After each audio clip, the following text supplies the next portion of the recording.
Pero vamos a ir al siguiente tema de este día, en el sentido de que estamos hablando de avance y conquista y ahora como líderes de bendición. Y quiero aclarar esto, para que el líder sea de bendición, el líder tiene que ser bendecido. Y nosotros tenemos que ya declararnos bendecidos. No es porque vamos a recibir bendición que vamos a ser bendecidos. Ya hemos sido bendecidos. ¿Por qué? Porque Cristo nos salvó, Cristo nos redimió, Cristo murió por nosotros y lavó nuestros pecados en la cruz y Él nos dio una vida nueva y absolutamente diferente. Pablo dice, hemos sido bendecidos con todo tipo de bendiciones. ¿Qué, no las vemos? ¿Estamos esperándolas que nos alcancen? Bueno, yo creo que van a alcanzarnos muchas más bendiciones todavía, porque todavía ni siquiera sabemos lo que hay por delante, pero descontamos que es glorioso, bueno, maravilloso y mejor que lo que hemos experimentado hasta hoy. ¿Amén? Pero tenemos que entrar a tomar conciencia. Imagínense un líder que no se sienta bendecido, o un creyente que no se sienta bendecido. Bueno, hay personas que se sienten bajo maldición, ustedes lo saben bien, y eso se nota en la tristeza, en la angustia, en el dolor, en la amargura, en la queja y en un montón de pálidas. Bueno, esa persona está sufriendo. Nosotros tenemos que estar disfrutando de la presencia de Dios y, por supuesto, sobreponiéndonos a cualquier circunstancia que pueda ser opresiva o que esté queriendo afectarnos para tirarnos abajo. Inmediatamente tenemos que tomar conciencia que Dios ya nos ha bendecido y tenemos que disfrutar de esa bendición por fe. Amén, por fe. Y todo lo que vivimos es por fe y debemos creerlo, pero tenemos que saber primero lo que creemos. Nadie va a creer algo que no sabe, algo que no conoce. Por eso la fe tiene que ver con tres palabras: conocimiento, creencia y confianza. Si vos no conocés lo que dice la Biblia, va a ser difícil que crezcas en la fe. Si vos no creés lo que sabés que dice la Biblia, va a ser muy difícil que tu fe se desempeñe, se desarrolle y crezca. Y si vos no confiás en lo que creés, conocés, no sé qué tipo de fe tenés. Y nosotros tenemos fe para creer porque sabemos lo que la Biblia nos dice.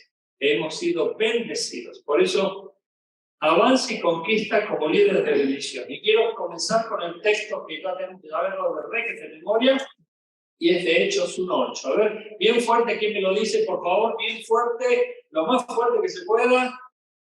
Está aquí. Podés ponerlo. Bueno. Recibirán poder. Vamos. Bien fuerte. Y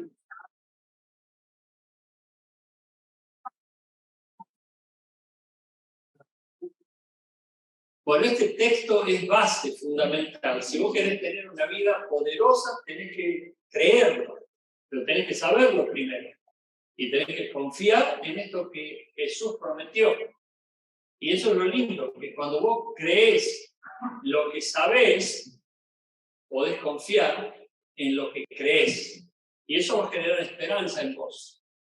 La esperanza viene después de la fe. Por eso, la fe es creer en lo que no se ve.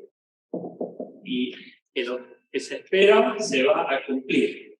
Bueno, por eso hay muchas cosas que tenemos que entender nosotros para saber cuál clase de vida tenemos. Y cuando hablamos de una vida bendecida, hablamos también de una vida de bendición.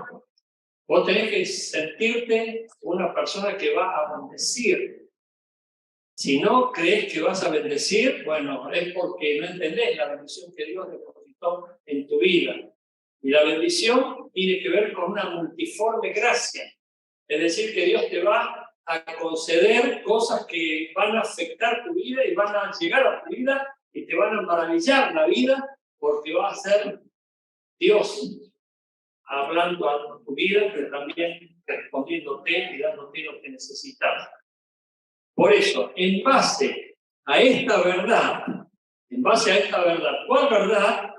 la de que hemos recibido poder del Espíritu Santo para poder ser testigos en Jerusalén, Judea, Samaria y hasta lo último de la tierra.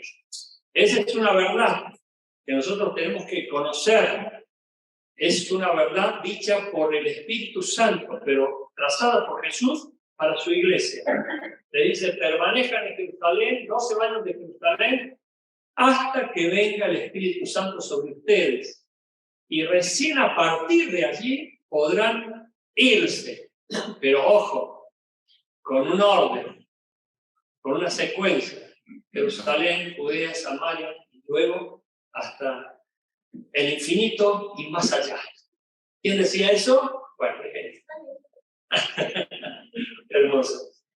Entonces, en base a esta verdad, tenemos que pensar en grande. ¿Por qué? Porque el mandato es hasta lo último de la tierra. No podemos pensar en chiquito. Además, Dios es grande, superlativo.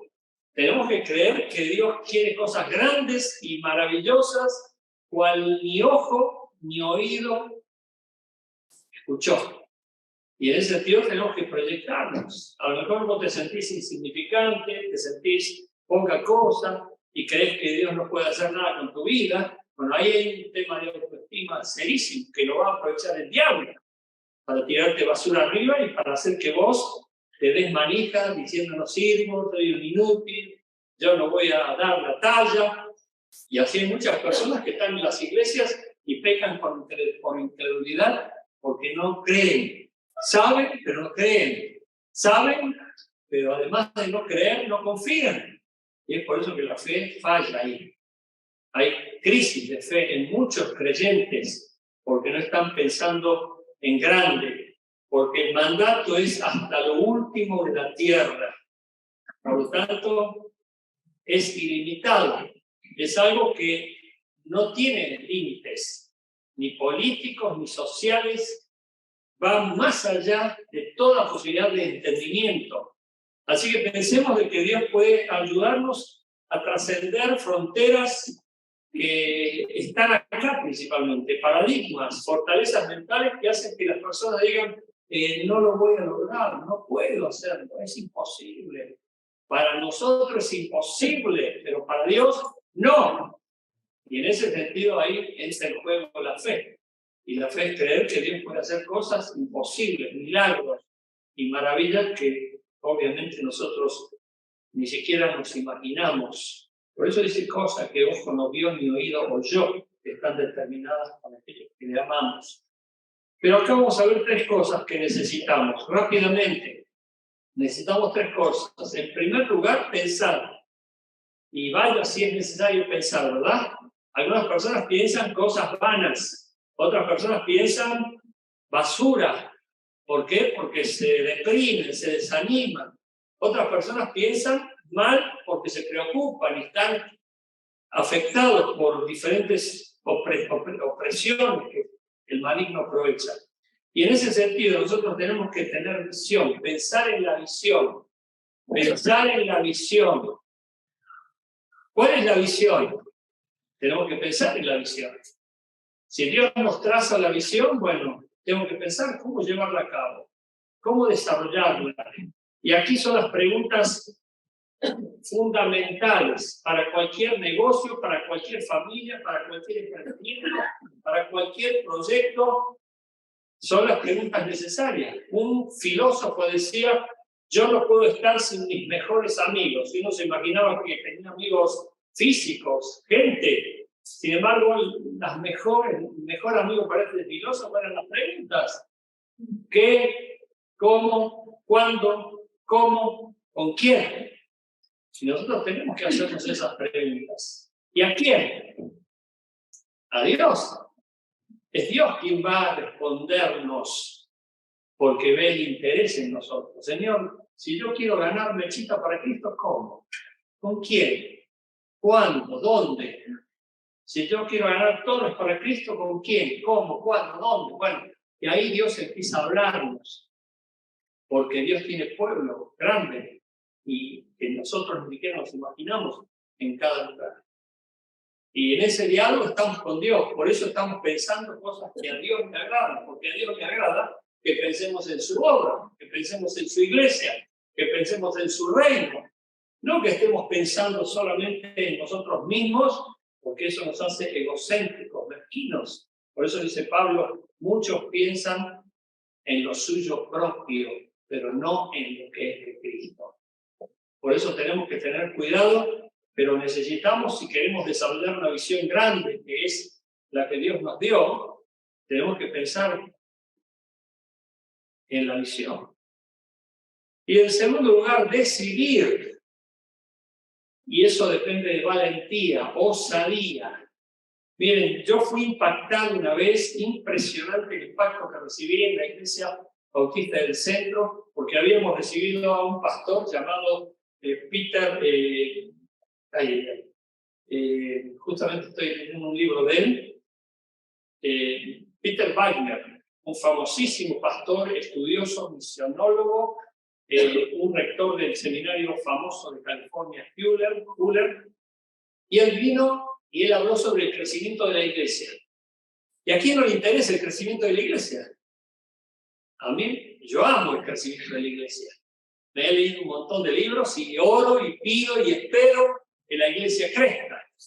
Amén. En todos los aspectos, como decía yo, que la iglesia crezca en las células, en los ministerios, en la vida personal, individual, en el desarrollo de todos los aspectos, escuela, jardín, campo, todo, que sea para honra y gloria de Dios, con un crecimiento y una multiplicación exponencial. ¿Y saben lo que dijo este pastor? El crecimiento depende de una decisión. Nosotros sabemos que la Biblia dice que el crecimiento lo da Dios y que la expansión depende de nosotros, porque ahí depende del envío. ¿Y cómo irán si no hay quien los envía? ¿Y cómo predicarán si no hay quien los está enviando? Romanos capítulo 10. Y el pastor dice, depende de una decisión el crecimiento.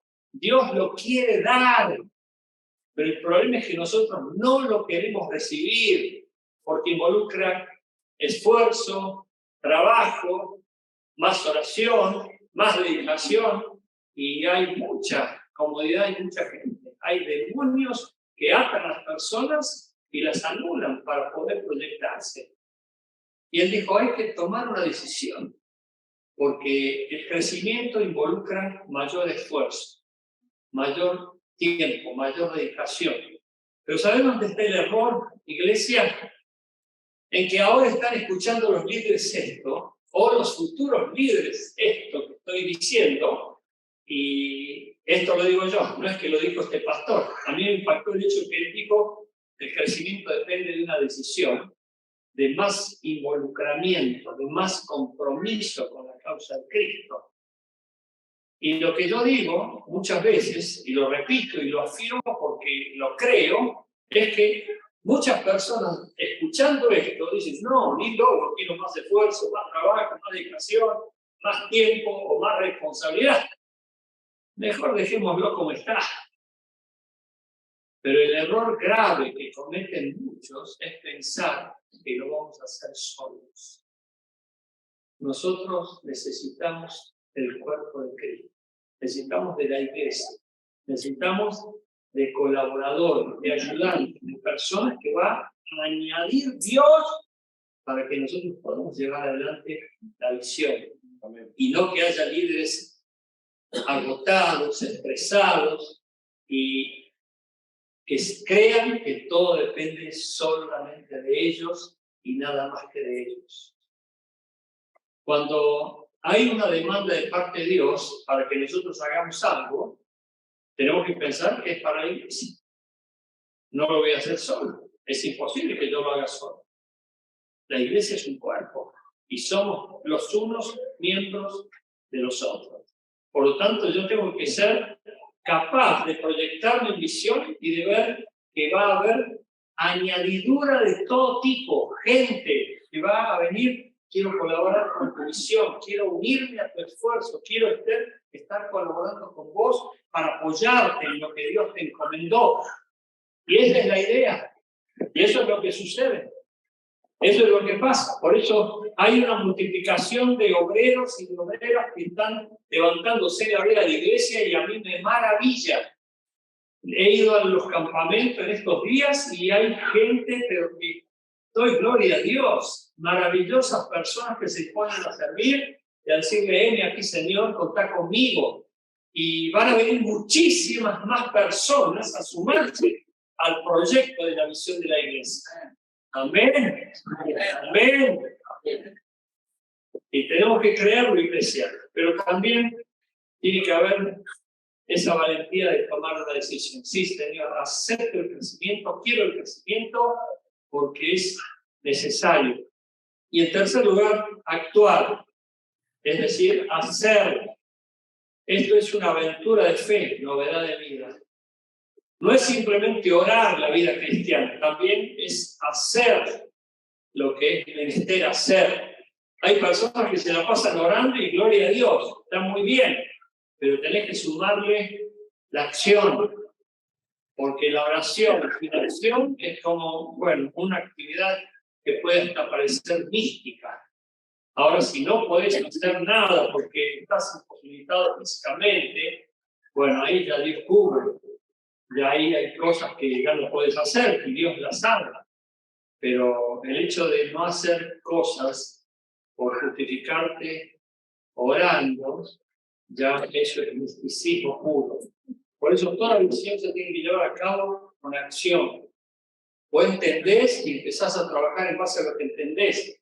Pero hay personas que no entienden, a pesar de saber, porque no actúan en consecuencia a lo que saben, y eso hace creer que tampoco lo entienden, porque entendemos cuando hacemos las cosas. ¿Alguien está entendiendo lo que estoy diciendo? Amén.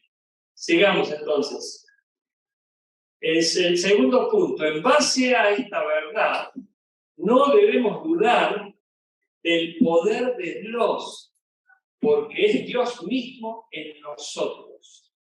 ¿Qué dice Zacarías 4:6? Tenés que saber este texto, tenés que creer este texto, pero tenés que confiar en lo que este texto te dice. No es con ejércitos ni con fuerza, sino con mi espíritu, dice Jehová. No es que vos te estás capacitando aquí para saber cosas, sino para vivir la vida que Dios demanda que vivamos. Y que salgas de aquí como una persona que ya sabes de qué se trata. Y que vas a empezar a poner por obra lo que Dios te está diciendo. Porque si no somos olvidadizos, oidores de la palabra de Dios. Y es como que vamos a escuchar 20 millones de veces lo mismo, pero nada va a cambiar. Vos tenés que creer que Dios te está encomendando una tarea, una misión, algo para hacer que depende solamente de vos y que nadie más la va a poder hacer. Porque Dios te está dando una responsabilidad con la misión que Él quiere que se cumpla. No debemos dudar el siguiente punto. No debemos dudar de la gracia de Dios, de la gracia de Dios. 1 Corintios 15:10 dice Pablo, pero por la gracia de Dios soy lo que soy. Y su gracia no ha sido en vano para conmigo. Antes he trabajado más que ellos, pero no yo, sino la gracia de Dios conmigo. Vos tenés que entender, iglesia, que la gracia de Dios es la dádiva de Dios para con nosotros, sin que nosotros merezcamos lo que Dios ha querido regalarnos. La palabra en griego es charis, y ahí viene la palabra carisma, y ahí viene la palabra carismático. Cuando se dice, uy, qué carismático que es este líder, es porque la gracia de Dios está sobre su vida. Pero esa gracia está para todos. Y Pablo, el apóstol, valoraba esa gracia. Él sabía que si le iba bien algo, si algo hacía bien, era por la gracia de Dios, no era por... Era estudioso, había estudiado en Tarso, en la Universidad de Tarso, tenía muchísimo conocimiento, pero él atribuía todo lo que él vivía a la gracia de Dios. El otro día un hermano, y lo felicité, porque me dijo, pastor, me encomendaron una tarea en el trabajo y me salió, pero re bien. y me felicitaron. Pero dentro mío, en lo interno de mi corazón, sentí que era gracias a la gracia de Dios. Le dije, felicitaciones, te felicito. Porque es la gracia de Dios que nos ayuda a desarrollarnos, a desempeñarnos. Y eso es lo lindo. Por eso repito el título, no dudes de la gracia de Dios. Y yo te quiero invitar, iglesia, en serio te lo digo, para que te sientas agraciado. Porque Dios nos dio una multiforme de cosas que ni siquiera nos va a alcanzar la vida para saberlas. Pero tenemos que saber que eso lo hizo Dios. Dones, talentos y capacidades que nosotros tenemos para desempeñar las tareas y para hacer la obra de Dios a la manera de Dios y no a nuestra manera. Por eso cuando entramos en fe a servir a Dios, tenemos que saber que Dios ya preparó todo de antemano. No es que nosotros vamos a descubrir la pólvora. No es que yo voy a estar ahí rompiéndole la cara a ver cómo se hace. Como dijo Pascual en su oración, la promesa de Dios es que abramos nuestra boca, que Dios la va a llenar. Y esa es la confianza que tenemos. ¿Por qué? Porque sabemos su promesa, creemos su promesa y vivimos en sus promesas. Por eso cuando vos te decidís a servir a Dios como un líder, tenés que partir desde el punto de que sos bendecido ya. No que vas a ser bendecido. Ya te ha bendecido Dios con todo tipo de bendiciones. Y te bendijo para bendecir. A menos que vos digas, ¿qué voy a bendecir Dios si estoy en la miseria? Bueno, ahí ya le diste lugar al diablo. Y el diablo te está zapateando en la cabeza. Pero cuando vos le das crédito a Dios y le das el lugar a Dios, Dios empieza a hacer valer su gracia sobre tu vida. Por la gracia de Dios soy lo que soy, y su gracia no ha sido en vano para conmigo. Antes he trabajado más que todos ellos. Pero no yo, sino la gracia de Dios conmigo. Fíjense, Pablo no era estresado, no estaba quejándose en los rincones, esto lo tengo que hacer, alegando, y andaba ahí aparatosamente sufriendo. Él estaba reconociendo la gracia de Dios. El siguiente punto, no debemos dudar de que tendremos todo lo necesario para cumplir la misión. Para cumplir la misión. Este es un punto importantísimo.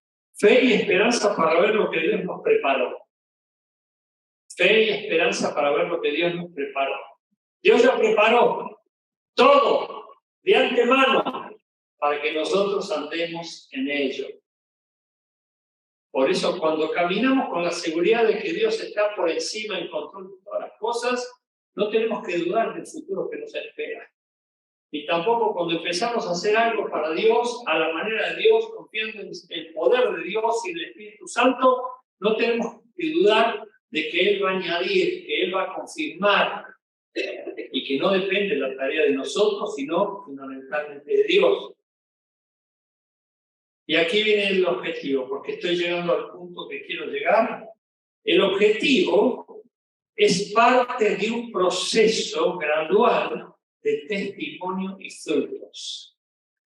Porque no se olviden del texto que leímos y dijimos de memoria, Hechos 1:8, que Jesús le dijo, esperen en Jerusalén hasta que hayan recibido el Espíritu Santo. Cuando reciban el Espíritu Santo, recién ahí ustedes podrán salir. Bueno, ¿tenemos al Espíritu Santo? ¿Tenemos al Espíritu Santo? Si tenemos al Espíritu Santo hay poder. Y se tiene que demostrar en el amén. ¿Tenemos al Espíritu Santo? No hay poder. Por lo tanto, tenemos al Espíritu Santo. Y ahí está el comienzo del proceso gradual de testimonios y frutos. Porque son dos cosas inseparables. Me serán testigos en Jerusalén, Judea, Samaria, hasta lo último de la tierra. Yo no puedo pensar, porque ya lo dice el libro de Proverbios también, el rey Salomón, que dice, en toda labor hay frutos. En toda labor hay frutos. O sea que yo tengo que dar por hecho los frutos.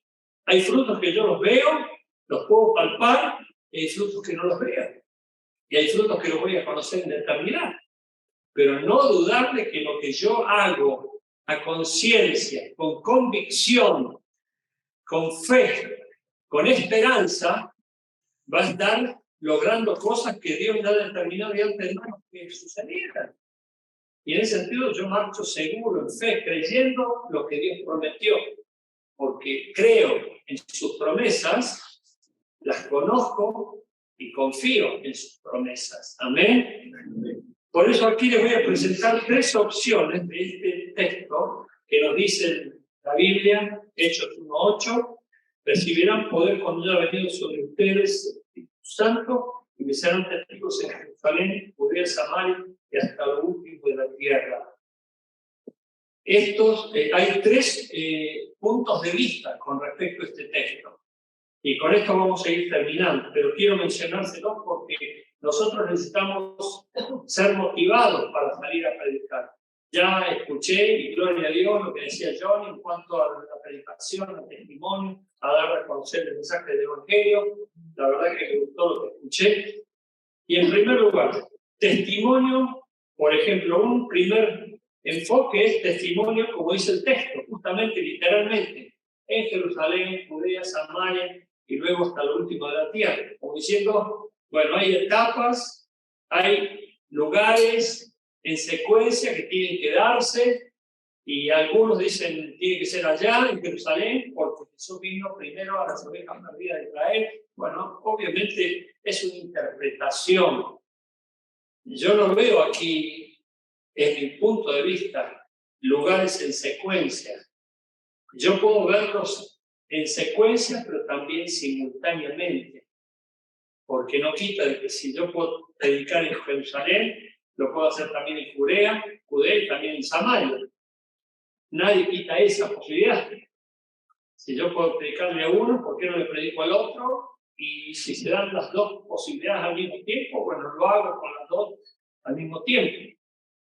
Bueno, este es un primer punto de vista. Pero el segundo punto de vista es el que voy a presentar ahora, y es en Jerusalén, que puede ser el barrio, Judea, que puede ser la ciudad, Samaria, que puede ser la provincia, y hasta lo último de la tierra, el mundo. En ese sentido también es otra posibilidad. Bueno, ¿por qué no alcanzamos el barrio para Cristo? ¿Por qué no vamos por la ciudad también? ¿Por qué no vamos por el país? Y después, bueno, proyectémonos al mundo. Y hay algunos que creen esto. Cuando nosotros con Katy les dijimos a la iglesia del centro que íbamos a renunciar para venirnos a Luján, allí hubo una persona que se levantó y dijo, ¿pero por qué se van a ir a Luján? ¿Qué hay en Luján? Y fue una asamblea, una reunión donde éramos como 70, 80, 100 personas, no me acuerdo bien. Pero acá no hay gente para ganar para Cristo. Acá no hay barrios que todavía no han sido alcanzados por el Evangelio, que no hay ninguna iglesia bautista. ¿Por qué se tienen que ir a Luján? Bueno, hay gente que tiene ese concepto. ¿Por qué se van a ir a África? ¿Por qué se van a ir a los lugares donde hay gente para ganar? En realidad hay gente para ganar en todo el mundo. Pero nosotros tenemos que obedecer el llamamiento de Dios. Si Dios te llama, tenés que obedecer. Y nosotros obedecimos. Y aquí estamos. Si no hubiéramos obedecido, no estaríamos aquí. Pero obedecimos.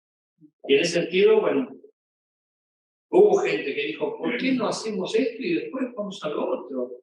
Bueno, hay gente que dice, no hace falta.